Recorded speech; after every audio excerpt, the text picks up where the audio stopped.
तो दोस्तों the water front नाम की एक बेहतरीन सीरीज नेटफ्लिक्स हमारे लिए लेकर आया है।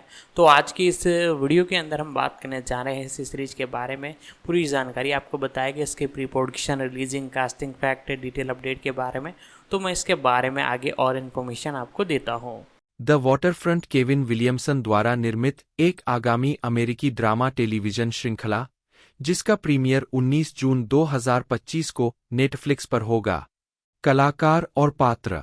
मुख्य: होल्ट मैककेलेनी, हरलान बकले के रूप में; मारिया बेलो, में बकले के रूप में; मेलिसा बेनोइस्ट, ब्री बकले के रूप में; जेक वेरी, केन बकले के रूप में; Rafael L Silva, Shawn Wilson; Humberly Gonzalez, Jenna Tate; Daniel Campbell, Peyton Buckley के रूप में; ब्रैडी हेपन, डिलर हॉपकिंस; पुनरावर्ती: Michael Gaston, sheriff Clyde Porter के रूप में; Gerardo Celasco, DEA agent Marcus Sanchez; Topher Grace Grady के रूप में; एंड्रयू कॉल, डिप्टी सॉयर के रूप में; डेव एन्नेबल, वेस लार्सन। एपिसोड नहीं। शीर्षक निर्देशक द्वारा लिखित। एक मूल रिलीज की तारीख 2 टीबीए मार्को सिएगा। 3 केविन विलियमसन 19 जून 2025। 2 टीबीए मार्को सिएगा। 3 केविन विलियमसन 19 जून 2025। 3 टीबीए माइकल नार्डुची 19 जून 2025। 4 टीबीए ब्रेन्ना कोफ, जिमेनेज 19 जून 2025। 5 टीबीए हन्ना श्नाइडर 19 जून 2025। 6 टीबीए लॉयड गिलियार्ड जूनियर 19 जून 2025।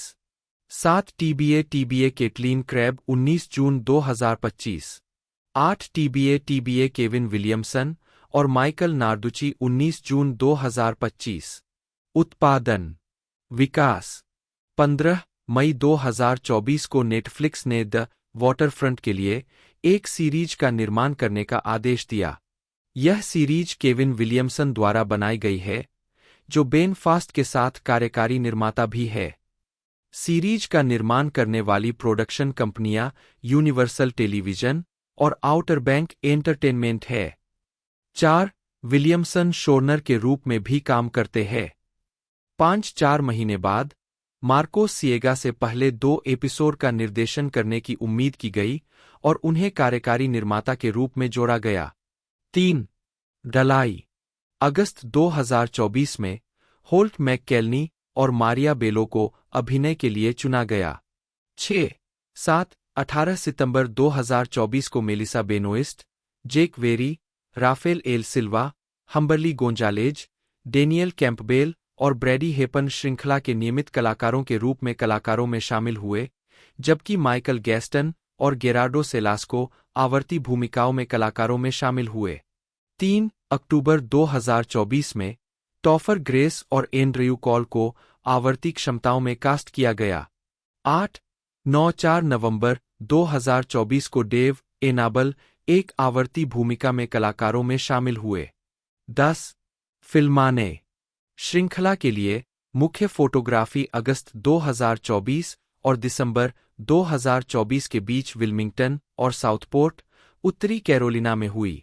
11-12 मुक्त करना वाटरफ्रंट को 19 जून 2025 को सभी 8 एपिसोड के साथ रिलीज किया जाना है। केविन मीड विलियमसन, जन्म 14 मार्च 1965, एक अमेरिकी पटकथा लेखक, निर्देशक और निर्माता है। उन्हें स्लेशर फिल्म स्क्रीम 1996 के लिए पटकथा विकसित करने और लिखने के लिए जाना जाता है, जिसने स्क्रीम फ्रेंचाइजी लॉन्च की। साथ ही स्क्रीम 2 1997 और स्क्रीम 4 2011 के लिए और स्क्रीम 7 2026 का निर्देशन किया। उन्हें WB-टीन ड्रामा सीरीज डॉसन क्रीक 1998 से 2003, CW supernatural drama series the vampire diaries 2009 से 2017, Fox crime thriller series the following 2013 से 2015 और CBS all access thriller series tell me a story 2018 से 2020 बनाने के लिए भी जाना जाता है। विलियमसन ने I know what you did last summer 1997, the faculty 1998, cursed 2005 और सिक 2022 फिल्मों की पटकथाएं भी लिखीं। उन्होंने black comedy film teaching Mrs Tingle 1999 से निर्देशन में पदार्पण किया। प्रारंभिक जीवन। विलियमसन का जन्म न्यू बर्न, उत्तरी कैरोलिना में हुआ था। वे फे और वेड विलियमसन के छोटे बेटे थे, जो एक मछुआरे थे। उन्होंने अपने शुरुआती साल टेक्सास के अरनसास पास में कॉर्पस क्रिस्टी के पास बिताए। विलियमसन का परिवार उनके हाई स्कूल के वर्षों के लिए उत्तरी कैरोलिना लौट आया। इसके बाद उन्होंने ग्रीनविले, उत्तरी कैरोलिना में ईस्ट कैरोलिना विश्वविद्यालय में दाखिला लिया, जहां उन्होंने थिएटर आर्ट्स में बीएफए प्राप्त किया। उन्होंने एंटरटेनमेंट वीकली की साक्षात्कारकर्ता मेलिसा मैर्ज को बताया, जब मैं बड़ा हो रहा था तो मेरे माँ और पिताजी मुझे रिचमंड, वर्जीनिया में पो संग्रहालय ले गए। यह शहर के केंद्र में एक छोटा सा घर था और दीवारों पर द रेवेन लिखा हुआ था। पूरी कहानी पढ़ने के लिए आपको कमरे से कमरे में जाना पड़ता था। मुझे लगा कि यह दुनिया की सबसे अच्छी चीज है। 2. आजीविका। प्रारंभिक कैरियर 1990 से 1994। स्नातक होने के बाद वह अभिनय करियर बनाने के लिए न्यूयॉर्क शहर चले गए।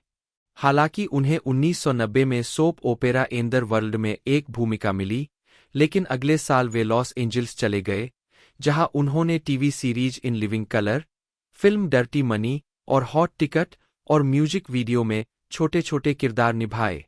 यूसीएलए में पटकथा लेखन की कक्षाएं लेते समय उन्होंने अपनी पहली स्क्रिप्ट लिखी, किलिंग मिसेज टिंगल। बाद में इसका नाम बदलकर टीचिंग मिसेज टिंगल कर दिया गया, जिसे 1995 में एक प्रोडक्शन कंपनी ने खरीद लिया और शेल्फ पर रख दिया।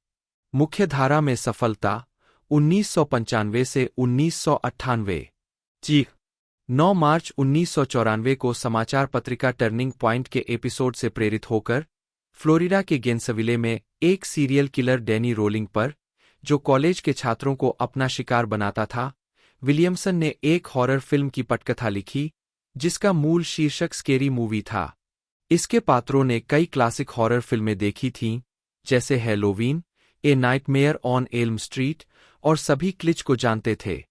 मीरामैक्स ने 1995 के वसंत में अपने नए डायमेंशन फिल्म्स लेबल के लिए $4 लाख में स्क्रिप्ट खरीदी।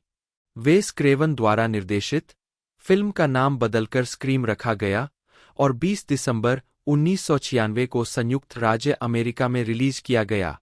केविन विलियमसन को 1996 में स्क्रीम में उनके काम के लिए सर्वश्रेष्ठ लेखन के लिए सैटर्न पुरस्कार मिला। 1997 में डायमेंशन फिल्म्स ने स्क्रीम 2 रिलीज की, जिसे भी विलियमसन ने ही लिखा था। यह भी आलोचकों और बॉक्स ऑफिस पर हिट रही और इसने 2 और किश्तों, स्क्रीम 3 2000 और स्क्रीम 4 2011 के लिए मार्ग प्रशस्त किया। बाद वाली फिल्म विलियमसन ने लिखी थी। डावसन के निवेशिका। कोलंबिया ट्राइस्टार टेलीविजन के एक कार्यकारी पॉल स्टूपिन ने स्क्रिप्ट के लिए बोली लगाने की जंग के बाद स्क्रीम पढ़ी और उन्हें यकीन हो गया कि विलियमसन ही उनकी कंपनी के लिए टेलीविजन सीरीज बनाने के लिए सही व्यक्ति है। इसका नतीजा था डॉसन क्रीक, एक अर्धात्मकथात्मक कहानी जो ओरिएंटल से अलग नहीं, एक छोटे तटीय समुदाय में सेट की गई थी। विलियमसन शीर्षक चरित्र डॉसन लेरी के लिए मॉडल थे, जो एक निराशाजनक रोमांटिक है जो फिल्मों से ग्रस्त है, खासकर स्टीवन स्पीलबर्ग की फिल्मों से। Joy Potter, platonic girl next door, Williamson के एक वास्तविक जीवन के दोस्त पर आधारित थी जब वह छोटा था। दिसंबर 1995 में शो को फॉक्स नेटवर्क के सामने रखा गया, जहां स्टूपिन एक कार्यकारी अधिकारी थे, लेकिन इसे अस्वीकार कर दिया गया। फिर 1996 में स्टूपिन और विलियमसन ने WB के साथ एक सौदा किया। विलियमसन ने कहा, मैंने इसे some kind of wonderful meets pump up the volume meets James 8:15 meets my so called life meets little house on the prairie के रूप में पेश किया। डॉसन क्रीक का प्रीमियर 20 जनवरी 1998 को WB पर हुआ और यह तुरंत हिट हो गया, जिसने नए बनाए गए टेलीविजन नेटवर्क को लॉन्च करने में मदद की। 1999 में विलियमसन ने अन्य प्रयासों पर ध्यान केंद्रित करने के लिए शो छोड़ दिया। उनमें से एक ABC का वेस्टलैंड था, जो एक बड़े दर्शक वर्ग को आकर्षित करने में विफल रहा और इसके 13 एपिसोड के पहले सीजन के बाद इसे रद्द कर दिया गया। बाद में वे 2003 में 2 भाग की श्रृंखला के समापन को लिखने के लिए डॉसन क्रीक में लौट आए। मुझे पता है तुमने पिछली गर्मियों में क्या किया था। 1997 में विलियमसन ने अपनी अगली film I know what you did last summer लिखी, जो लोइस डंकन के 1973 के इसी नाम के उपन्यास पर आधारित थी। 4 हाई स्कूल के दोस्तों पर केंद्रित है जो गलती से एक आदमी को कुचल देते हैं और अपने जीवन में आगे बढ़ने की कोशिश में उसके शव को फेंक देते हैं। कथानक दुर्घटना के 1 साल बाद 4 दोस्तों पर केंद्रित है जब वे एक सीरियल स्टॉकर के शिकार बन जाते हैं। आलोचकों से नकारात्मक समीक्षा प्राप्त करने के बावजूद फिल्म ने अभिनेताओं Jennifer Love Hewitt, Freddie Prinze Junior, Sarah Michelle Gellar और रयान फिलिप के करियर को लॉन्च करने में मदद की, जिसके 2 सीक्वल बने, जिनमें से किसी में भी विलियमसन शामिल नहीं थे। बाद का कार्य 1999 से 2008। विलियमसन ने स्क्रीम 3 की पूरी स्क्रिप्ट लिखने का काम छोड़ दिया ताकि वे अपनी पहली स्क्रिप्ट का निर्देशन कर सके, जिसका मूल नाम किलिंग मिसेज टिंगल था। यह एक कॉमेडी थ्रिलर थी जो हाई स्कूल में उनके साथ हुई एक घटना से प्रेरित थी। टीचिंग मिसेज टिंगल, जैसा कि कोलंबिन हाई स्कूल हत्याकांड के बाद इसका नाम बदल दिया गया था, में छात्रों के एक समूह को उनके प्रतिशोधी शिक्षक से बदला लेने के लिए दिखाया गया था। 1999 में विलियमसन ने वेस्टलैंड बनाया, जो उनके पिछले शो डॉसन क्रीक का देर रात का कामुक संस्करण था। अक्टूबर 1999 में इसे रद्द किए जाने से पहले सिर्फ 3 एपिसोड के लिए प्रसारित किया गया था। शेष 10 एपिसोड 2001 में शोटाइम के शोनेक्स्ट चैनल पर प्रसारित किए गए थे।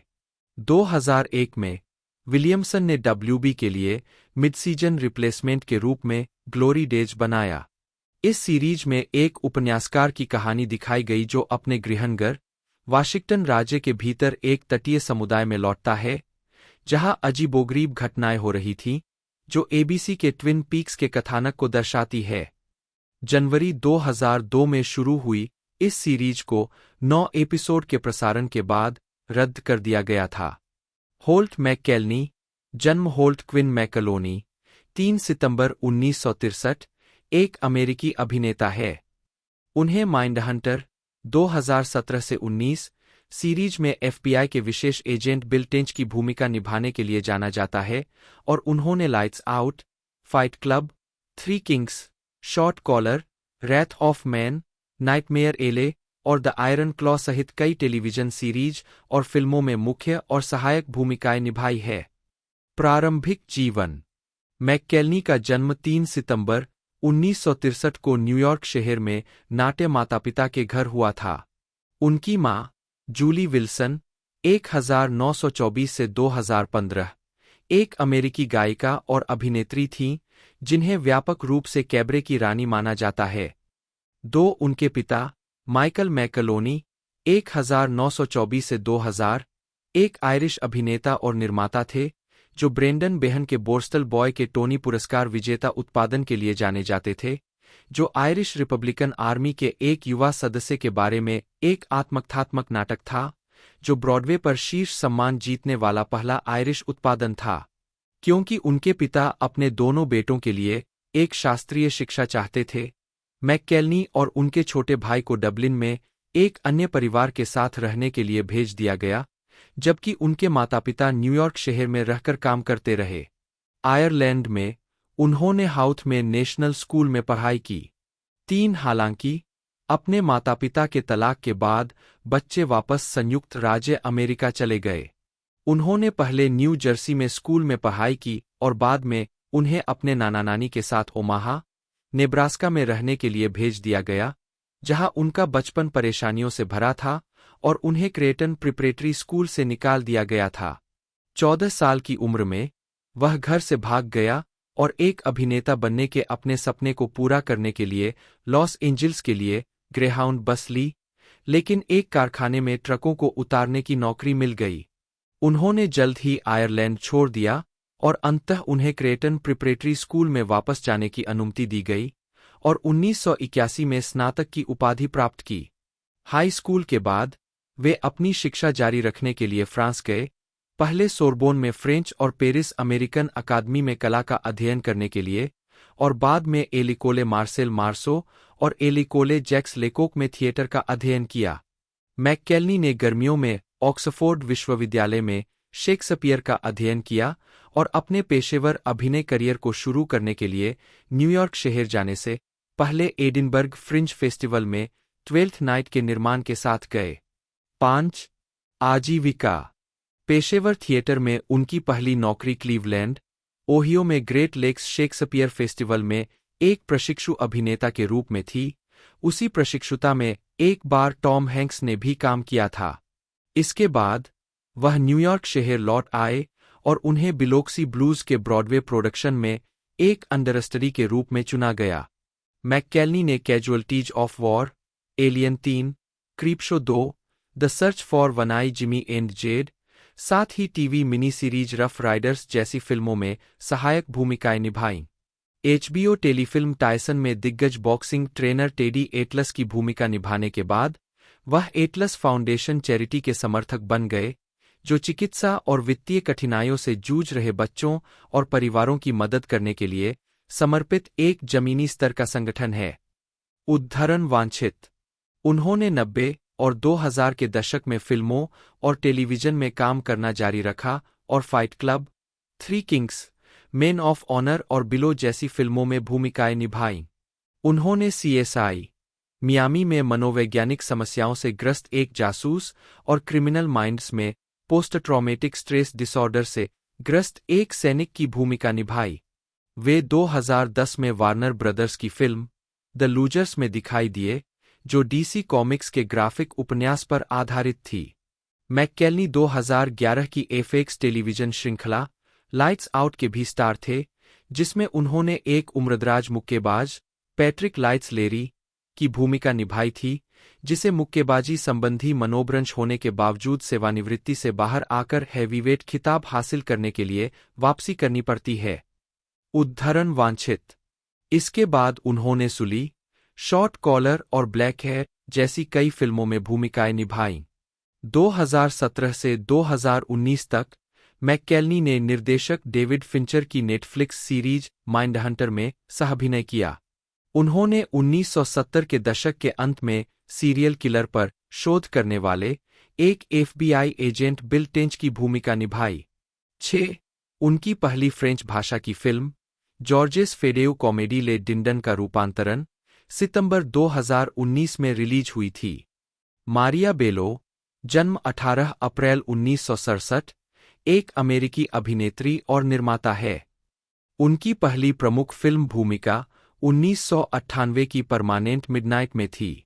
इसके बाद उन्होंने payback 1999, coyote ugly 2000, the cooler 2003, secret window 2004, assault on precinct 13, a history of violence, thank you for smoking सभी 2005, World Trade Center 2006, the Jane Austen book club 2007, the mummy, tomb of the dragon emperor 2008, grown ups 2010, prisoners 2013 और lights out 2016 जैसी फिल्मों में सहायक और प्रमुख भूमिकाएं निभाईं।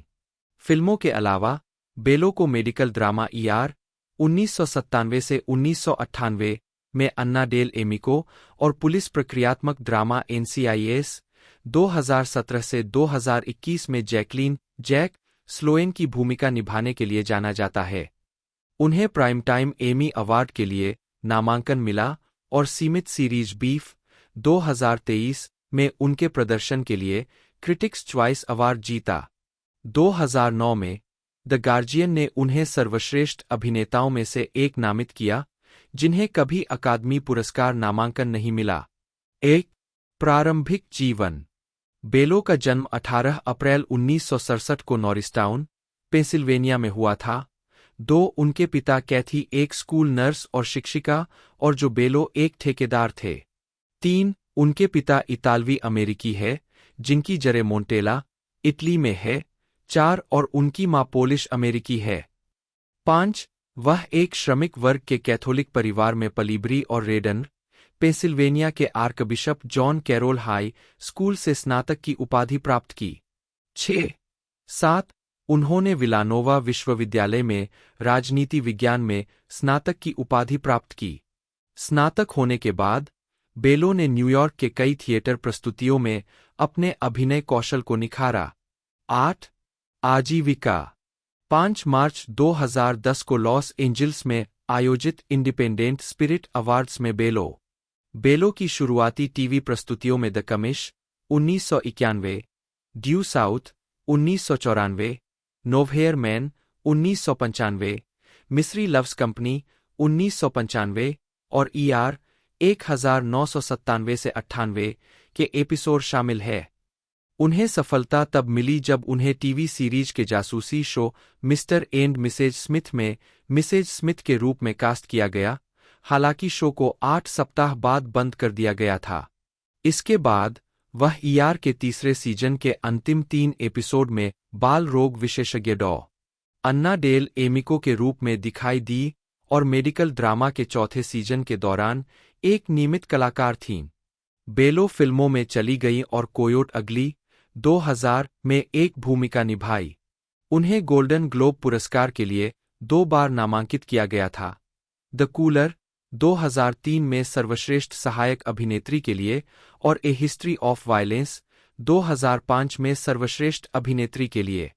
उन्होंने the Jane Austen book club 2007 में जॉकलिन के रूप में और 2005 की फिल्म असॉल्ट ऑन प्रीसिंक्ट 13 में डॉ एलेक्स सबियन के रूप में अभिनय किया, जो जॉन कारपेंटर द्वारा बनाई गई 1976 की मूल फिल्म की रीमेक थी। 2008 में उन्होंने the mummy, tomb of the dragon emperor में एवलिन ओकॉनेल के रूप में रेचल वीज की जगह अभिनय किया। 9 दिसंबर 2008 में बेलो ने HBO के लिए एक ड्रामा विकसित करना शुरू किया। 10 उन्होंने 2009 की ड्रामा फिल्म द येलो हैंडकरचिफ में अभिनय किया, जिसे सैमुअल गोल्डविन फिल्म्स द्वारा 26 फरवरी 2010 को सिनेमाघरों में रिलीज किया गया था। 2010 में बेलो ने law and order special victims unit के 2 एपिसोड में अतिथि भूमिका निभाई। 11 अगले वर्ष उन्होंने टीवी सीरीज प्राइम सस्पेक्ट में अभिनय किया। 12 जिसे 13 एपिसोड के बाद रद्द कर दिया गया। 2011 में वह CQ मैट्रिक्स कंपनी की संस्थापक बोर्ड सदस्य बनी, जो उनके तत्कालीन साथी क्लेयर मुन द्वारा बनाई गई कंपनी थी, जिसका उद्देश्य ग्राहकों को उनके संचार भागफल को बढ़ाकर परिवर्तनकारी जीवन और बुद्धिमान विनिमय की शक्ति प्राप्त करने में मदद करना था। 13 2014 में उन्होंने जेम्स वान द्वारा निर्मित थ्रिलर डेमोनिक में फ्रैंक ग्रिलो के साथ अभिनय किया। 14 बेलो ने 2010 में लघु फिल्मों का निर्माण शुरू किया। 2022 में वह फिल्म द वुमन किंग की निर्माता थीं। मेलिसा मैरी बेनोइस्ट (BNST नॉइस्ट) एक जन्म 4 अक्टूबर 1988, 2-3 एक अमेरिकी अभिनेत्री और गायिका है। उनकी पहली प्रमुख भूमिका Fox musical comedy drama glee 2012 से 2014 में मार्ले रोज की थी, जिसमें वह 5वें सीजन के दौरान एक नियमित सीरीज थीं। एरोवर्स फ्रेंचाइजी में संबंधित मीडिया द्वारा समर्थित CBS/CW सुपरहीरो सीरीज सुपरगर्ल 2015 से 2021 में शीर्षक चरित्र को चित्रित करने के लिए वह व्यापक प्रसिद्धि में आईं।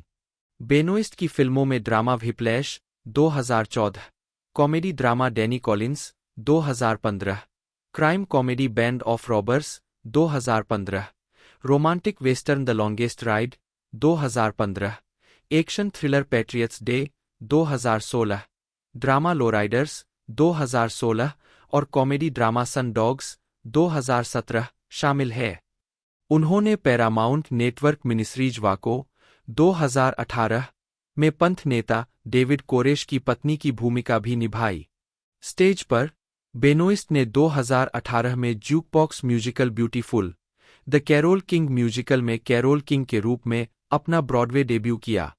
प्रारंभिक जीवन और शिक्षा। बेनोइस्ट का जन्म टेक्सास के ह्यूस्टन में जूली और चिकित्सक जिम बेनोइस्ट के घर हुआ था। 4-5-2002 में जब वह 13 साल की थीं, तब उनका तलाक हो गया। 6-7 उनके परदादा फ्रांसीसी वंश के थे।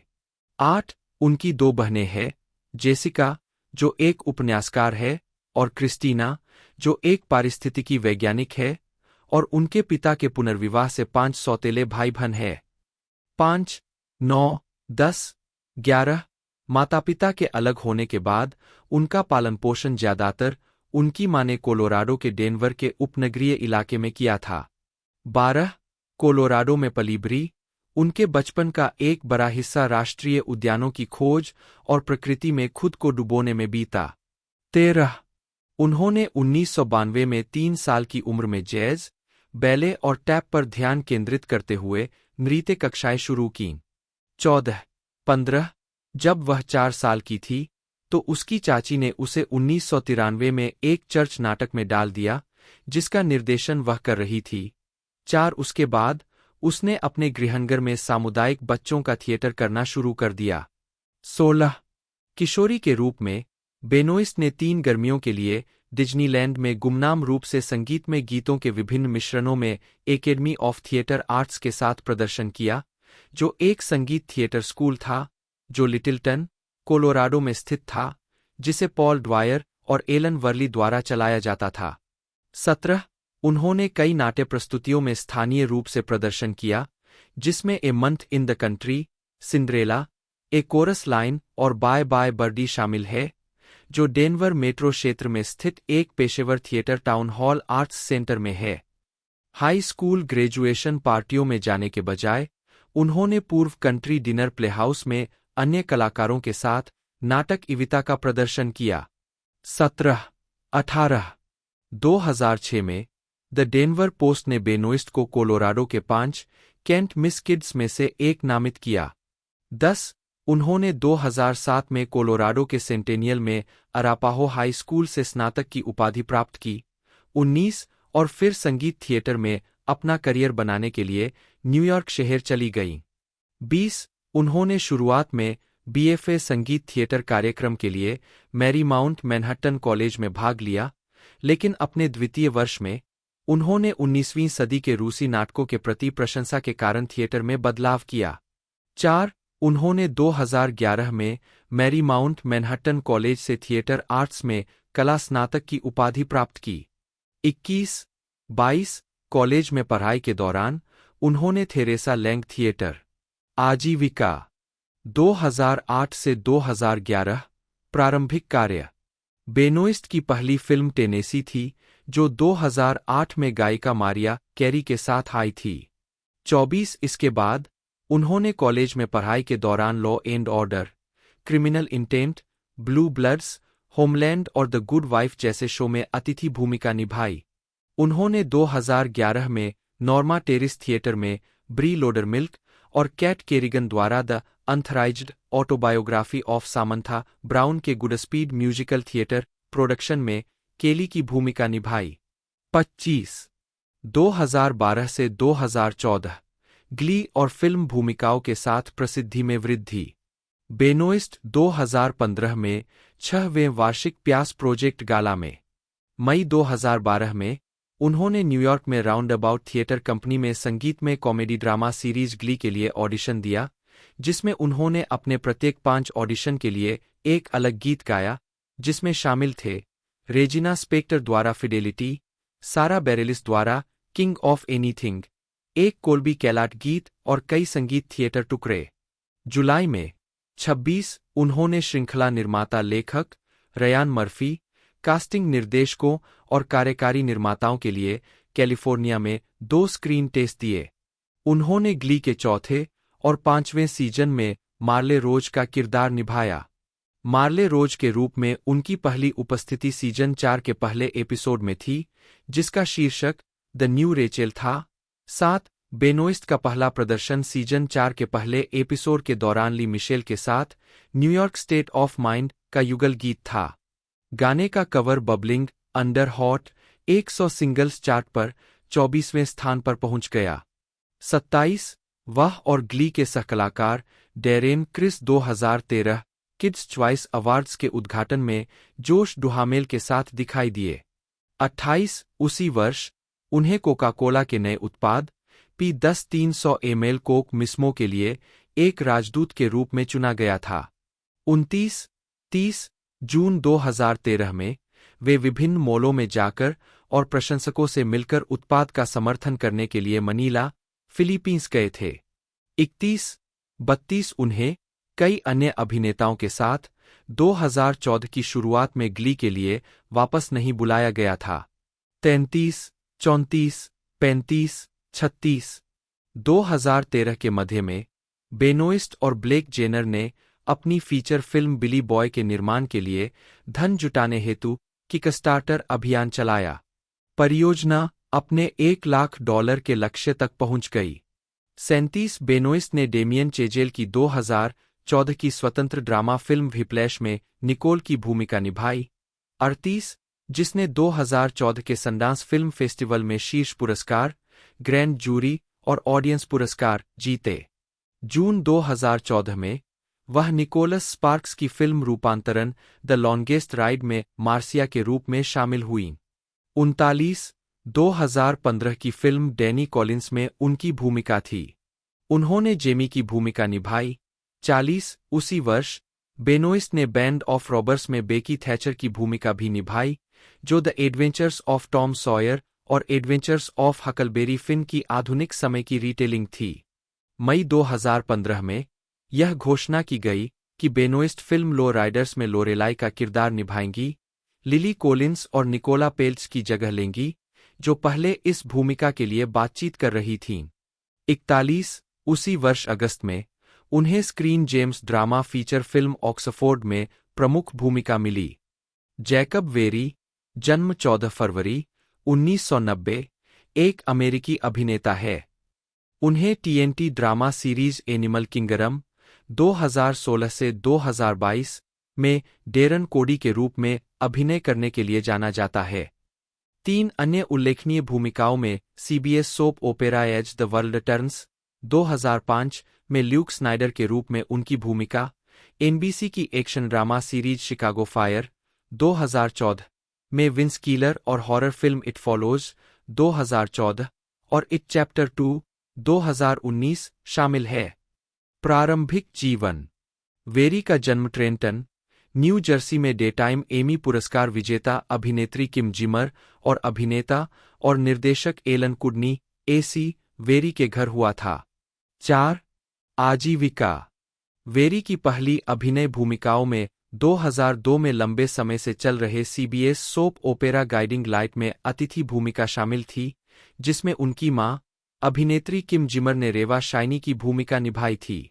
Law and order, special victims unit और लिसन अप में अतिथि भूमिका के बाद 5 उन्हें CBS के लंबे समय से चल रहे soap as the world turns में ल्यूक स्नाइडर के रूप में लिया गया।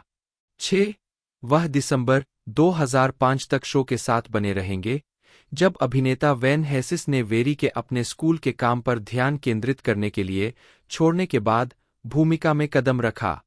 7 2008 में assassination of A high school president में एक हॉल मॉनिटर के रूप में अपनी फिल्मी शुरुआत करने के बाद वेरी तब से कायर एंडरसन की 2010 की फिल्म एल्टीट्यूड में सेल और 2015 की हॉरर थ्रिलर इट फॉलोज में ह्यूग के रूप में नजर आए। 8 वेरी ने TNT आपराधिक नाटक एनिमल किंगडम में डेरन कोडी के रूप में अभिनय किया, जो इसी नाम की 2010 की ऑस्ट्रेलियाई फिल्म पर आधारित थी। व्यक्तिगत जीवन। वेरी ने 2019 में अपनी लंबे समय से प्रेमिका वेरा बुल्डर से शादी की। 9 उनका एक बच्चा है। 10 2 फिल्मोग्राफी। पतली परत। वर्ष शीर्षक भूमिका नोट्स। 2008 हाई स्कूल अध्यक्ष की हत्या हॉल की निगरानी। 2010 ऊंचाई नमक। 2014 जॉम्बीवर्स मामूली सिपाही। यह इस प्रकार है, ह्यूग बटा जेफ। 2016 राजा का संदेश बिल। 2017 टमाटर लाल सैमी। स्मार्ट गधा मिकी। 2019 स्टीव मैकक्वीन की खोज टॉमी बार्बर। यह अध्याय 2 जॉन वेबी गार्टन। 2021 शोर की अंतिम प्लेलिस्ट बेंजी। जन्मदिन का केक एजेंट पीट। जल्दी की स्टीवन क्रोइसन। 2022 पाइपलाइन को कैसे उड़ाया जाए। ट्वेन। बदला लेने का उपाय कर्टिस। रात में अकेले जेक। 2023 ब्लीडिंग लव रात बिताने का स्थान। 2024 ट्रिगर चेतावनी एल्विस। ओह कनारा स्टेनली। राफेल एल सिल्वा।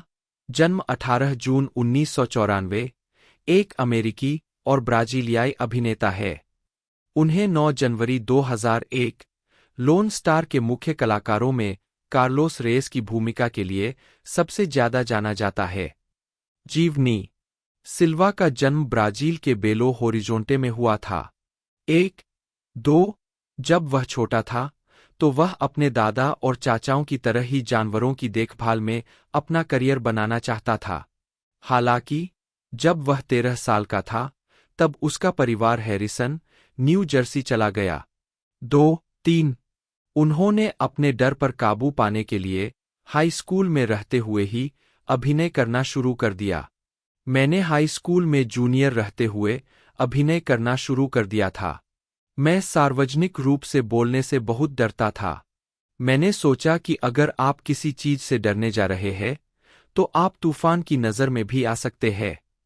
इसलिए मैंने अभिनय करना शुरू कर दिया क्योंकि मुझे सार्वजनिक रूप से बोलने से डर लगता था। एक पेस यूनिवर्सिटी से स्नातक होने के बाद उन्होंने मैडम सेक्रेटरी और फ्लूइडिटी में। हम्बरली गोंजालेज। जन्म 14 अप्रैल 1992, एक वेनेजुएला कनाडाई अभिनेत्री है जिन्हें 2024 के video game star wars outlaws में के वेस की भूमिका के लिए जाना जाता है। प्रारंभिक जीवन और कैरियर। हम्बरली गोंजालेज का जन्म 14 अप्रैल 1992 को हुआ था, एक और वे वेनेजुएला के पुंटो फिजो में पली बड़ी। जब वह 12 साल की थीं, तब उनका परिवार अरूबा चला गया और 2007 में कनाडा चला गया। वह अल्बर्टा, क्यूबेक और ओंटारियो में रहीं। गोंजालेज ने अल्बर्टा के फोर्ट मैकमुरे में वेस्टवुड कम्युनिटी हाई स्कूल में पढ़ाई की, जहां उन्होंने Joseph and the amazing Technicolor dreamcoat और यूरिनटाउन के प्रोडक्शन में मुख्य भूमिकाएं निभाईं। 3 गोंजालेज के पहले अभिनय ऑडिशन में से एक फोर्ट मैकमुरे के कीनो थिएटर में हाई स्कूल म्यूजिकल का सामुदायिक थिएटर प्रदर्शन था, जिसमें उन्होंने गैब्रिएला मोंटेज की भूमिका निभाई थी। 3-4 गोंजालेज ने 2015 में कनाडा के नेशनल थिएटर स्कूल से स्नातक किया। उन्होंने 2010 के दशक में लघु फिल्मों और टेलीविजन श्रृंखला में अपने करियर की शुरुआत की, जो अनाथ ब्लैक के 2 एपिसोड में एना के रूप में दिखाई दीं। 5 इसके बाद उन्होंने टेलीविजन श्रृंखला Utopia falls, 6 Ginny and Georgia, 7 और नर्सेस, 8 में आवर्ती भूमिकाएं निभाई और 2022 की फिल्म स्टे द नाइट में प्रमुख सहायक भूमिका निभाई। 2023 में गोंजालेज ने फ्रेंड्स एंड फैमिली क्रिसमस में अली लिबर्ट के साथ अभिनय किया, जो हॉलमार्क चैनल की पहली लेस्बियन थीम वाली क्रिसमस रोमांटिक कॉमेडी फिल्म थी। 2024 में उन्होंने video game star wars outlaws में प्रमुख भूमिका निभाई। 11 जिसके लिए उन्हें golden joystick awards, 12 game awards 2024, 13 और ब्रिटिश एकेडमी गेम्स अवार्ड्स में नामांकन मिला। 14 व्यक्तिगत जीवन। गोंजालेज ने 2021 में गर्ल ऑन गर्ल पॉडकास्ट पर एक साक्षात्कार में खुद को क्वीर बताया। विलियमसन ने एक और पटकथा लिखी जिसे वेस क्रेवन ने निर्देशित किया, जिसका नाम था कर्स्ड। लगभग पूरी तरह से अलग कलाकारों द्वारा अभिनीत पहली शूटिंग असफल होने के बाद पुनः लेखन और पुनः शूटिंग ने परियोजना को कुछ नया रूप दिया। यह अंततः 2005 में रिलीज हुई। कई पटकथा परिवर्तनों, उत्पादन में देरी और पुनः शूटिंग के कारण कम प्रचार बजट के कारण फिल्म बॉक्स ऑफिस पर प्रदर्शन करने में असफल रही। उसी वर्ष बाद में डायमेंशन फिल्म्स ने विलियमसन की हॉरर फिल्म वेनम रिलीज की, जो लुइसियाना के खाड़ी में एक पागल हत्यारे द्वारा पीछा किए जाने वाले किशोरों के एक समूह के बारे में थी। विलियमसन को फिल्म के निर्माता के रूप में सूचीबद्ध किया गया है, लेकिन लेखक के रूप में नहीं। फिल्म को नकारात्मक समीक्षा मिली और बॉक्स ऑफिस पर इसका प्रदर्शन खराब रहा, जिससे कुल राजस्व $9 लाख से भी कम रहा। 2006 में विलियमसन ने WB नेटवर्क के उत्तराधिकारी द CW के लिए अस्थायी रूप से पाम स्प्रिंग्स शीर्षक से एक नए किशोर नाटक का निर्माण शुरू किया। बाद में हिडन पाम्स शीर्षक से यह श्रृंखला एक परेशान किशोर के बारे में एक युवावस्था का नाटक था, जो अपनी मां और नए सौतेले पिता के साथ कैलिफोर्निया के पाम स्प्रिंग्स के एक गेटेड समुदाय में जाता है, जहां वह अपने पड़ोसियों और अपने घर के पिछले किराएदारों के बारे में काले रहस्यों को उजागर करता है। हिडन पाम्स को मूल रूप से मार्च में प्रसारित होने वाले मिडसीजन रिप्लेसमेंट के रूप में प्रसारित किया जाना था, लेकिन इसके टाइम स्लॉट को Pussycat Dolls present the search for the next doll द्वारा भर दिया गया। अंततः पायलट का प्रीमियर 30 मई 2007 को हुआ, जिसे अनुकूल समीक्षा मिली। वापसी और नई सफलता 2009 वर्तमान। विलियमसन ने द CW के लिए द वैम्पायर डायरीज नामक एक नई टीवी श्रृंखला विकसित की, जिसे एलजे स्मिथ के इसी नाम के एक उपन्यास श्रृंखला से रूपांतरित किया गया था। 3 श्रृंखला एलेना गिलबर्ट, नीना डोब्रेव के जीवन का अनुसरण करती है, जो पिशाच स्टीफन सल्वाटोर, पॉल वेस्ले के प्यार में पड़ जाती है और जल्द ही खुद को स्टीफन और उसके बड़े भाई डेमन, इयान सोमरहेल्ड, के बीच प्रेम त्रिकोण में फंसी हुई पाती है, जबकि भाइयों को कैथरीन पियर्स, डोब्रेव द्वारा अभिनीत, के साथ अतीत की याद भी सता रही है। श्रृंखला एलेना के दोस्तों और वर्जीनिया के काल्पनिक शहर मिस्टिक फॉल्स के अन्य निवासियों के जीवन पर भी केंद्रित है। द वैम्पायर डायरीज का प्रीमियर 10 सितंबर 2009 को हुआ और यह घरेलू और अंतर्राष्ट्रीय हिट बन गई। विलियमसन ने CW के लिए द सीक्रेट सर्किल नामक एक नई टीवी श्रृंखला विकसित की, जो वैम्पायर डायरीज के लेखक एलजे स्मिथ की एक अन्य पुस्तक श्रृंखला से थी।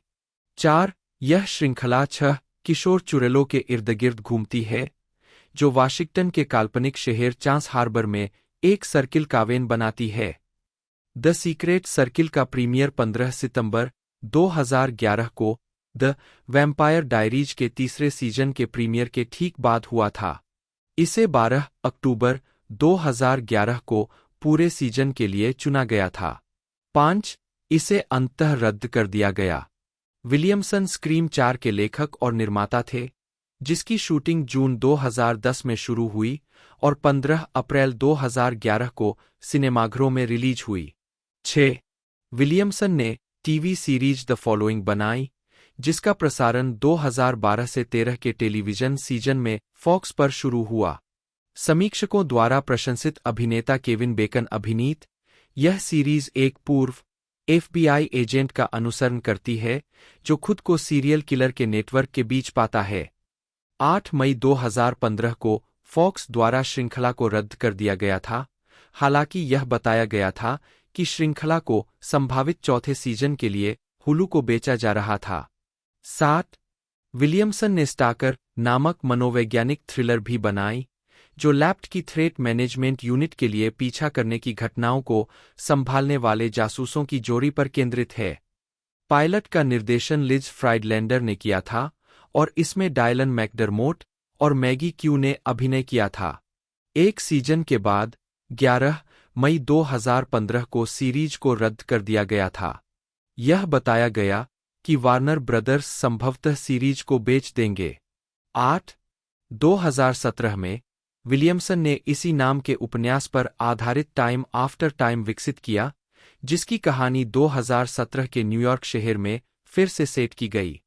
यह ABC के लिए पर्याप्त दर्शकों को आकर्षित करने में विफल रहा।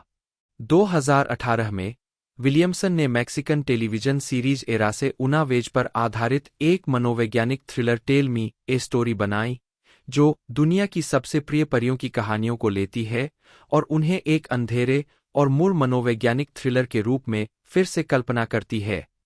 पायलट का निर्देशन भी फ्रीडलैंडर ने किया था, जिन्होंने विलियमसन के लिए the vampire diaries, the following और स्टाकर के एपिसोड भी निर्देशित किए थे, और इसमें जेम्स वॉक, बिली मैग्नेसेन, डानिया रामिरेज, किम कैट्रॉल, डेनियल कैंपबेल और पॉल वेस्ले ने अभिनय किया था। बाद वाला विलियमसन के पिछले शो द वैम्पायर डायरीज में मुख्य अभिनेताओं में से एक था। यह शो 31 अक्टूबर 2018 को CBS ऑल एक्सेस पर प्रसारित होना शुरू हुआ।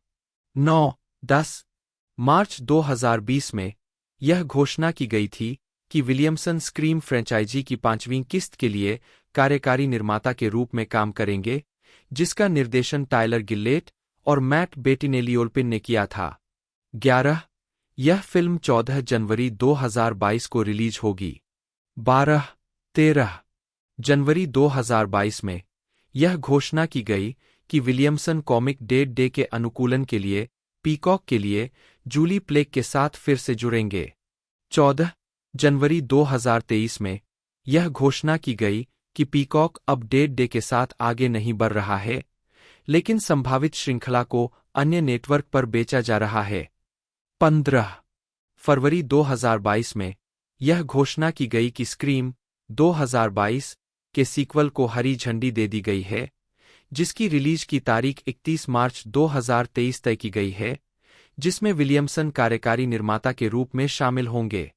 16-17 जून 2022 में जूली प्लेक, जिन्होंने विलियमसन के साथ द वैम्पायर डायरीज का सहनिर्माण किया, ने घोषणा की कि वह विलियमसन और एक अन्य टीवीडीयू कार्यकारी निर्माता, ब्रेट मैथ्यूज, ब्रह्मांड में चौथे शो पर एक साथ काम कर रहे थे। 18 मार्च 2024 में विलियमसन को आगामी शीर्षकहीन 7वीं स्क्रीम फिल्म के निर्देशक के रूप में स्क्रीम फ्रेंचाइजी में लौटने की पुष्टि की गई थी। 19 व्यक्तिगत जीवन विलियमसन समलैंगिक है। उन्होंने 1992 में अपने दोस्तों और परिवार के सामने अपनी पहचान उजागर की। डैनियल मैरी कैंपबेल, 1 जन्म 30 जनवरी 2 1995, 3-4 एक अमेरिकी अभिनेत्री है। उन्हें 2010 की Disney channel original movie Starstruck में जेसिका ओल्सन, 2011 की डिज्नी फिल्म प्रोम में Simone Daniel, 2013 CW television drama series the originals में डेविना क्लेयर और 2018 CBS ऑल एक्सेस टेलीविजन मनोवैज्ञानिक thriller series tell me a story में कायला पॉवेल और Olivia Moon के रूप में उनकी अभिनीत भूमिकाओं के लिए जाना जाता है। प्रारंभिक जीवन कैंपबेल हिंसरेल, इलिनॉइस से है। उनके माता-पिता जॉर्जेन और जॉन कैंपबेल है और उनका एक छोटा भाई है। 3-5 उन्हें 10 साल की उम्र में शिकागो के एक हेयर सैलून में खोजा गया था। 3-6-7 आजीविका कैंपबेल की पहली अभिनय भूमिका प्रिजन ब्रेक के 5 एपिसोड में अतिथि कलाकार के रूप में थी। 4-5 वह बिल्डेबेयर वर्कशॉप के लिए एक राष्ट्रव्यापी विज्ञापन में भी दिखाई दी। 3-5 और 2008 की फिल्म द पोकर हाउस में डार्ला का किरदार निभाया। 2010 में वह उसी वर्ष स्टर्लिंग नाइट के साथ टेलीविजन फिल्म स्टारस्ट्रक में अभिनय करने से पहले डिज्नी चैनल टेलीविजन श्रृंखला जेके और लूथर 4 में दानी के रूप में दिखाई दीं। 3-5 स्टारस्ट्रक की रिलीज पर उन्होंने डिज्नी के साथ एक विकास समझौते पर हस्ताक्षर किए। उन्होंने 29 अप्रैल 2011 को रिलीज हुई फिल्म प्रोम में अभिनय किया, जिसमें निकोलस ब्रॉन, नोलन सोटिलो और एमी टीगार्डन के साथ सहकलाकार थे। 2013 में उन्हें टेलीविजन सीरीज द ओरिजिनल्स 8-9 में डेविना नामक एक शक्तिशाली 16 वर्षीय चुड़ैल की भूमिका में लिया गया था। 5-7 2013 के अंत में 2015 की फिल्म 16 साउथ के निर्माताओं ने घोषणा की कि कैंपबेल ल्यूक बेनवर्ट के साथ फिल्म में अभिनय करेंगे। 5-10 अप्रैल 2015 में कैंपबेल ने फिल्म रेस टू रिडेम्पशन की शूटिंग की, जिसमें उन्होंने एडेन फ्लावर्स और ल्यूक पेरी के साथ अभिनय किया। फिल्म 2016 में रिलीज हुई थी। कैंपबेल को 2016 की टेलीविजन सीरीज सिंस में एली रीड और 2017 के Fine Brothers production F the prom में मैडी के रूप में भी लिया गया था। 2018 में कैंपबेल ने freeform television series famous in love के दूसरे सीजन में एक आवर्ती भूमिका निभाई थी। जून 2018 में उन्हें CBS all access television drama series tell me a story में एक अभिनीत भूमिका में लिया गया था। 2021 में कैंपबेल ने एलिस चाइल्ड्रेस के ट्रबल इन माइंड के ब्रॉडवे प्रोडक्शन में अभिनय किया। 2025 में वह नेटफ्लिक्स सीरीज द वाटरफ्रंट में होंगी। 13 व्यक्तिगत जीवन। कैंपबेल लॉस एंजल्स, कैलिफोर्निया में रहती है। 14 कैंपबेल नवंबर 2015 से दिसंबर 2016 तक गायक लुइस टॉमलिंसन के साथ रिश्ते में थीं। 15 फरवरी 2018 में उन्होंने लंबे समय के दोस्त और पूर्व द ओरिजिनल्स के सहकलाकार कॉलिन वुरेल के साथ डेटिंग शुरू की। 5 साल की डेटिंग के बाद अगस्त 2023 में उनकी सगाई हुई। 2015 वर्तमान सुपरगर्ल और ब्रॉडवे डेब्यू। अक्टूबर 2015 में सुपरहीरो एडवेंचर सीरीज सुपरगर्ल, जिसमें बेनोइस्ट ने कारा जोरेल की मुख्य भूमिका निभाई थी, का प्रीमियर CBS पर हुआ। 43 44 45 वह वंडर वुमन के 1979 में और लिंडसे वेगन की द बायोनिक वुमन के 1978 में बंद होने के बाद prime time superhero TV series का नेतृत्व करने वाली पहली महिला बनी। 46 प्रीमियर को 12.96 मिलियन दर्शकों ने देखा और 30 नवंबर 2015 को CBS द्वारा पूर्ण सीजन ऑर्डर प्राप्त हुआ। कथित तौर पर वह इस भूमिका के लिए देखी जाने वाली पहली अभिनेत्री थीं। 43 बेनोइस्ट को आम तौर पर कारा जोरेल के चित्रण के लिए सकारात्मक समीक्षा मिली। 47 48 उन्होंने CW के Arrowverse crossover invasion, crisis on Earth X, Elseworlds और क्राइसिस ऑन इन्फिनिट अर्थ्स के साथ साथ the Flash musical episode Duet में अपनी भूमिका दोहराई।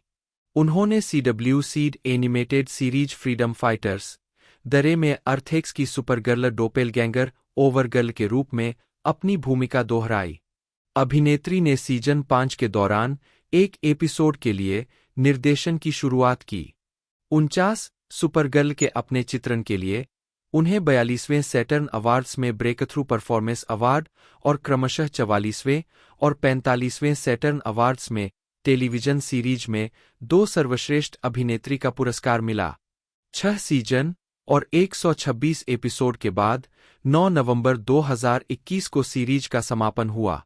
50 2017 सैन डिएगो कॉमिक कॉन में बेनोइस्ट। मई 2016 में बेनोइस्ट को पीटरबर्ग की ड्रामा फिल्म पैट्रियट्स डे में मृतक बोस्टन मैराथन बमवर्षक तामरलान सरनेव की विधवा कैथरीन रसेल के रूप में लिया गया था। 51 जून में यह घोषणा की गई थी कि वह कॉमेडी ड्रामा फिल्म सन डॉग्स में अभिनय करने के लिए तैयार थीं।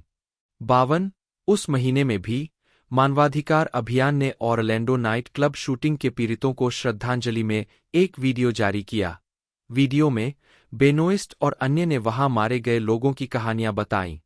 53 अप्रैल 2017 में बेनोइस्ट को पैरामाउंट नेटवर्क की मिनिसीरीज वेको में ब्रांच डेविडियन पंथ के नेता डेविड कोरेश की कानूनी पत्नी राहेल कोरेश के रूप में लिया गया था।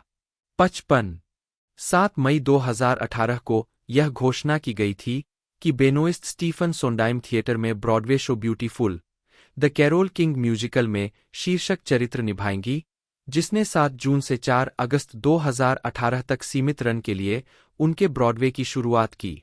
57 बेनोइस्ट ने कहा कि यह रन उनके थिएटर की जड़ों में घर लौटने और उनके बचपन के कई सपनों की अभिव्यक्ति जैसा महसूस हुआ, क्योंकि थिएटर उनका पहला जुनून था।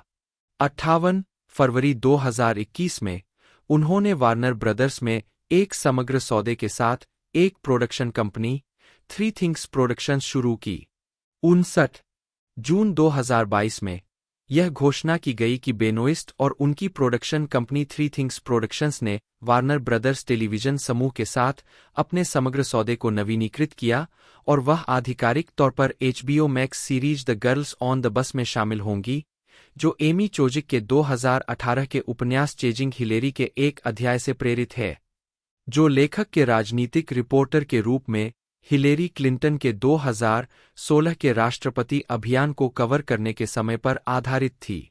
डेडलाइन ने फरवरी में खुलासा किया कि बेनोइस्ट राजनीतिक अभियान ड्रामा श्रृंखला के लिए बर्लेंटी प्रोडक्शंस के साथ फिर से जुड़ने के लिए बातचीत कर रही थीं। जून में यह पुष्टि की गई कि वह सैडी मैकार्थी की भूमिका निभाएंगी, जो एक पत्रकार है जो टिम क्राउच की the voyage on the bus पुस्तक को रोमांटिक करती है। 18 सितंबर 2024 को यह घोषणा की गई कि वह नेटफ्लिक्स पारिवारिक नाटक द वाटरफ्रंट के कलाकारों में शामिल हो गई है। 5 दिसंबर 2024 को यह घोषणा की गई कि बेनोइस्ट एक नई एनबीसी ड्रामा सीरीज डुओ में अभिनय करेंगी। यह परियोजना वर्तमान में विकास में है और इसका निर्माण उनकी कंपनी थ्री थिंग्स प्रोडक्शंस द्वारा किया जाएगा। वह श्रृंखला के लिए एक कार्यकारी निर्माता के रूप में भी काम करेंगी। 62 अन्य उद्यम 26 अक्टूबर 2021 को उन्होंने अपनी पहली पुस्तक हेवंस सीक्रेट प्रकाशित की, जो अब्राम्स किड्स की द पॉवर्स सीरीज की पहली किस्त है। यह सीरीज एक मिडिल ग्रेड फंतासी है और इसे बेनोइस्ट ने अपनी बहन जेसिका बेनोइस्ट और लेखिका मारिको तामाकी के साथ मिलकर लिखा था। 63 हेवंस सीक्रेट को जून 2022 में 2022 केन्सास उल्लेखनीय पुस्तक के रूप में मान्यता मिली। व्यक्तिगत जीवन कॉलेज में अपने पहले सेमेस्टर के दौरान जब वह बाइक चलाना सीख रही थी, तो एक टैक्सी ने उसे पीछे से टक्कर मार दी और उसकी भौंहों के ऊपर एक निशान दिखाई दे गया। 64 उसके बाएं पैर पर एक साइकिल का टैटू भी है। 65 2015 में यह घोषणा की गई कि वह और उनके ग्ली सहकलाकार ब्लेक जेनर विवाहित थे। बेनोइस्ट ने टिप्पणी की कि वे, जितना कोई जानता है, उससे कहीं ज्यादा समय से विवाहित थे। कुछ स्रोतों का दावा है कि युगल ने वास्तव में 2013 में अपनी सगाई के उसी वर्ष शादी की थी। 66 दिसंबर 2016 के अंत में उन्होंने अपूरणीय मतभेदों का हवाला देते हुए तलाक के लिए अर्जी दी। 68 दिसंबर 2017 में तलाक को अंतिम रूप दिया गया। 69 इसके अलावा 2015 में बेनोइस्ट को एक चोट लगी जिससे उसकी आइरिस फट गई। इस घटना के कारण एक पुतली बढ़ गई। 64 नवंबर 2019 में बेनोइस्ट ने जागरूकता बढ़ाने के लिए घरेलू हिंसा की उत्तरजीवी के रूप में अपने अनुभव को बताते हुए एक इंस्टाग्राम वीडियो साझा किया। उसने खुलासा किया कि उसकी आइरिस की चोट एक घरेलू विवाद के दौरान उस पर एक आईफोन फेंकने के कारण थी, एक ऐसे रिश्ते में जो बार-बार दुर्व्यवहार से चिह्नित था। पहले चोट लगने की वजह से कहा गया था कि वह सीढ़ियों से नीचे गिर गई थी और एक गमले में लगे पौधे में गिर गई थी। 71 बेनोइस्ट ने अपने वीडियो में यह भी कहा कि उसने रिश्ते के दौरान अत्यधिक नियंत्रण, हेरफेर और गंभीर हिंसा के चक्रों का अनुभव किया था, जिसमें थप्पड़ मारना, मुक्का मारना, दीवार में धकेलना, उसके बालों से घसीटा जाना और गला घोंटना शामिल था। 72 अक्टूबर 2020 में उनके पूर्व पति ब्लेक जेनर ने एक लंबी इंस्टाग्राम पोस्ट लिखी, जिसमें उन्होंने आंख में चोट लगने की बात स्वीकार की और पूरे रिश्ते के दौरान दुर्व्यवहार की पुष्टि की।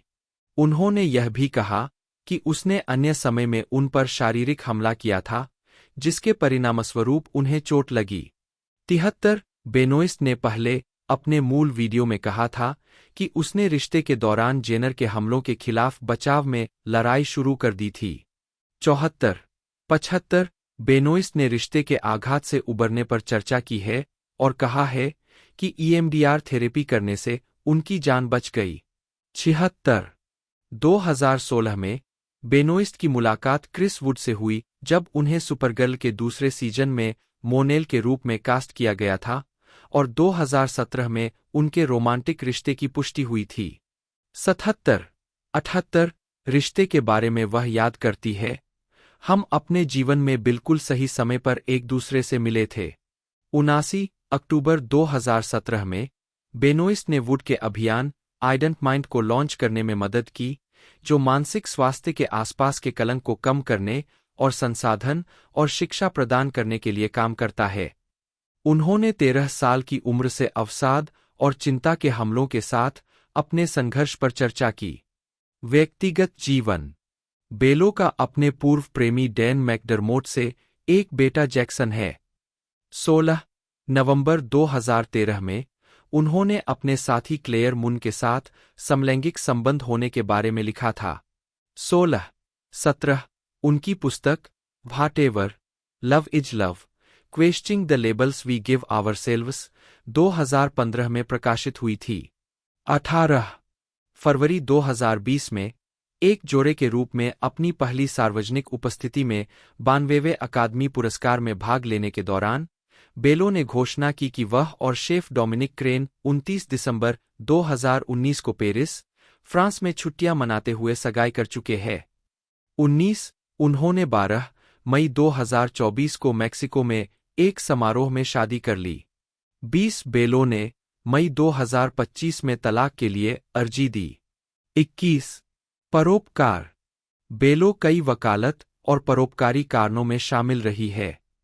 2010 के हैती भूकंप के बाद बेलो ने एलेडा फ्रिशमन, बारबरा गिलियूम और एलिसन थॉम्पसन के साथ वी एडवांस की स्थापना की। यह एक ऐसा संगठन है जो हैती की महिलाओं को स्वास्थ्य सेवा को प्राथमिकता बनाने और अपने समुदायों में घरेलू हिंसा को समाप्त करने के लिए सहयोग करने के लिए प्रोत्साहित करता है। 2011 तक संगठन सिटी सोलेल में एक स्वास्थ्य क्लिनिक और सामुदायिक आउटरीच केंद्र में स्थित है। 22 बेलो ने फिलाडेल्फिया में धन उगाहने के प्रयासों का नेतृत्व किया और जापान में 2011 के तोहोकू भूकंप और सुनामी के लिए दान दिया। वह डारफुर महिला एक्शन ग्रुप की बोर्ड सदस्य भी है, जो एक गैर सरकारी संगठन है जो डारफुर संघर्ष के नरसंहार पीड़ितों की ओर से सक्रियता का कार्य करता है। 23 फिल्मोग्राफी। पतली परत। वर्ष शीर्षक भूमिका नोट्स। 1992 रखरखाव एडी। 1994 मोरफोसिस मालिक। 1998 स्थायी मध्यरात्रि किट्टी। 1999 लौटाने रोजी। 2000 बहुत बदसूरत लिल लवेल। युगल गीत सूजी लूमिस। 2001 चीन panda adventure Ruth Harkness. Sam the man Anastasia Powell. 2002 auto focus Patricia Olson बटा पेट्रीसिया क्रेन बटा सिग्रिड वाल्डेस। 100 मील नियम Monica. 2003 the cooler Natalie Belisario. 2004 Silver City Nora Allardice. गुप्त खिड़की एमी रेनी। 2005 प्रीसिंक्ट 13 पर हमला एलेक्स सबियन। हिंसा का इतिहास एडी स्टाल। अंधकार एडेल। 2006 धूम्रपान के लिए धन्यवाद पोली बेली। बहने Marcia Pryor Glass. Flicka Nell McLaughlin. विश्व व्यापार केंद्र Donna McLaughlin. 2007 Jane Austen book club Jocelyn. तौलिया Gail Monahan. Butterfly on a wheel Abby Randall उर्फ बिखर। 2008 पीला रुमाल मई। नैन्सी डाउनलोड हो रही है नैन्सी स्टॉकवेल। ममी। ड्रैगन सम्राट का मकबरा एवलिन ओकोनेल रेचल वेज की जगह। 2009 पिप्पाली का निजी जीवन सुखी। 2010 कंपनी के लोग सैली विल्कॉक्स। वयस्क सैली लेमोसॉफ। 2011 सुंदर लड़का केट कैरोल। अपहरण मारा हार्पर। मार्को सिएगा जन्म 8 जून 1969 न्यूयॉर्क शहर में एक फिल्म, टेलीविजन, वाणिज्यिक और संगीत वीडियो निर्देशक है। उन्होंने एक निर्माता, संगीतकार और कलाकार के रूप में भी काम किया है। आजीविका। 1980 के दशक के अंत में उन्होंने न्यूयॉर्क स्थित पंक बैंड बैड ट्रिप को बनाने में मदद की, 2 पूर्ण लंबाई के रिकॉर्ड और कई ईपी जारी किए। बाद में उन्होंने Weezer, System of a Down, POD, Papa Roach, blink 182 और द ऑल अमेरिकन रिजेक्ट्स के लिए संगीत वीडियो का निर्देशन करना शुरू किया। ब्लिंक 182 के ऑल द स्मॉल थिंग्स के लिए उनके 2000 के वीडियो ने 3 MTV वीडियो म्यूजिक अवार्ड नामांकन अर्जित किए और पापा रोच के वीडियो ब्रोकन होम को ग्रैमी के लिए नामांकित किया गया। 2001 में उन्होंने commercial production company hungry man के साथ अनुबंध किया। 1. सीगा ने Dexter, true blur, cold case और वेरोनिका मार्स सहित कई टेलीविजन सीरीज के एपिसोड निर्देशित किए हैं। 2008 में उन्होंने पायलट का निर्देशन किया और द वैम्पायर डायरीज का सहकार्यकारी निर्माता बने, जो CW नेटवर्क पर 8 सीजन तक चला। सीगा ने पायलट का निर्देशन भी किया और the following, Charlie's angels, time after time, the passage और गॉड फ्रेंडेड मी के कार्यकारी निर्माता भी थे। उनकी 2005 की फिल्म प्रिटी परसुएशन को सनडांस फिल्म फेस्टिवल में ग्रैंड जूरी पुरस्कार के लिए नामांकित किया गया था और ओल्डेनबर्ग अंतर्राष्ट्रीय फिल्म फेस्टिवल में जर्मन स्वतंत्रता पुरस्कार जीता था। फिल्मोग्राफी: स्टंग 1999, सुंदर अनुनय 2005, अंडरक्लासमैन 2005, अराजकता सिद्धांत 2008, टेलीविजन निर्देशक, रॉक द हाउस 2002, कई episode, Fastlane 2002, 2 episode, Oliver Beene 2003, Veronica Mars 2004, 3 episode, cold case 2005, कई एपिसोड, आंखें 2005, जीवन 2007, शार्क 2007, कई episode, the nine 2007, traveller 2007, true blood episode 7 2008, Dexter 2008, कई episode, October road 2008, the vampire diaries 2009, pilot और कई episode, outlaw 2010, कई episode, Charlie's angels 2011, pilot और कई एपिसोड, द फॉलोइंग 2012 से 2015, पायलट और कई एपिसोड, ब्लाइंड स्पॉट 2015 से 2016, कई एपिसोड, टाइम आफ्टर टाइम 2017, कई एपिसोड, आप 2018, कई एपिसोड, गॉड फ्रेंडेड मी 2018 से 2020, कई episode, the passage 2019, pilot, Batwoman 2019, pilot, the lost voyage 2020, the flight attendant 2020, कई एपिसोड,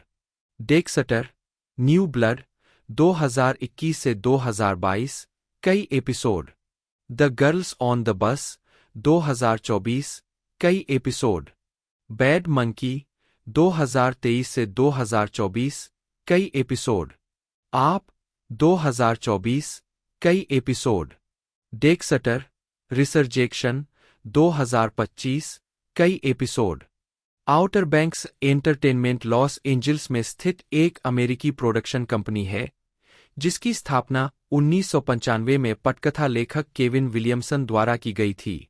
2. इसने CW series the vampire diaries 2009 से 2017 का निर्माण किया। पिछले क्रेडिट में डॉसन क्रीक 1998 से 2003 शामिल है।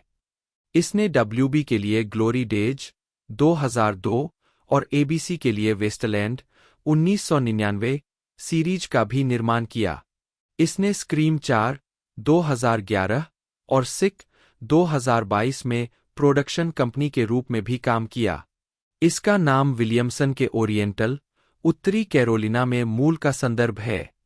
उद्धरण आवश्यक: टेलीविजन श्रृंखला, साल, शीर्षक, रचनाकारों, उत्पादन साझेदार, वितरक, मूल नेटवर्क, 1998 से 2003 डॉसन क्रीक, सीजन 2 से 6, Kevin Williamson, Colombia, Tristar television, 1998 से 2001, सीजन 1 से 5, कोलंबिया, ट्राइस्टार, डोमेस्टिक टेलीविजन, 2001 से 2002, सीजन 5 से 6, सोनी पिक्चर्स टेलीविजन, 2002 से 2003, सीजन 6 सोनी पिक्चर्स टेलीविजन विश्व बैंक 1999 बंजर मीरामैक्स टेलीविजन ABC 2002 गौरवशाली दिन Dimension Television Buena Vista Television विश्व बैंक 2007 छिपे हुए हथेलिया लिफ्ट एंटरटेनमेंट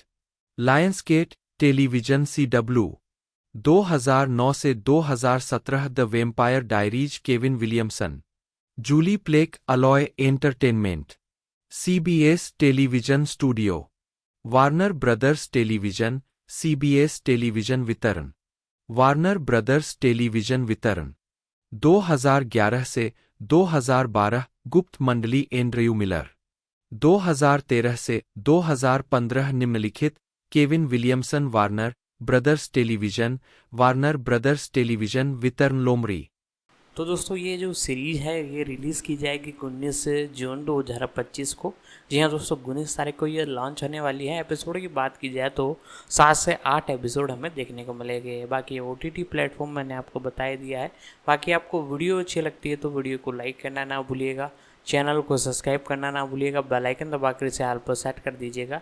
दोस्तों आज की इस वीडियो में इतना ही, मिलते हैं अगले वीडियो में।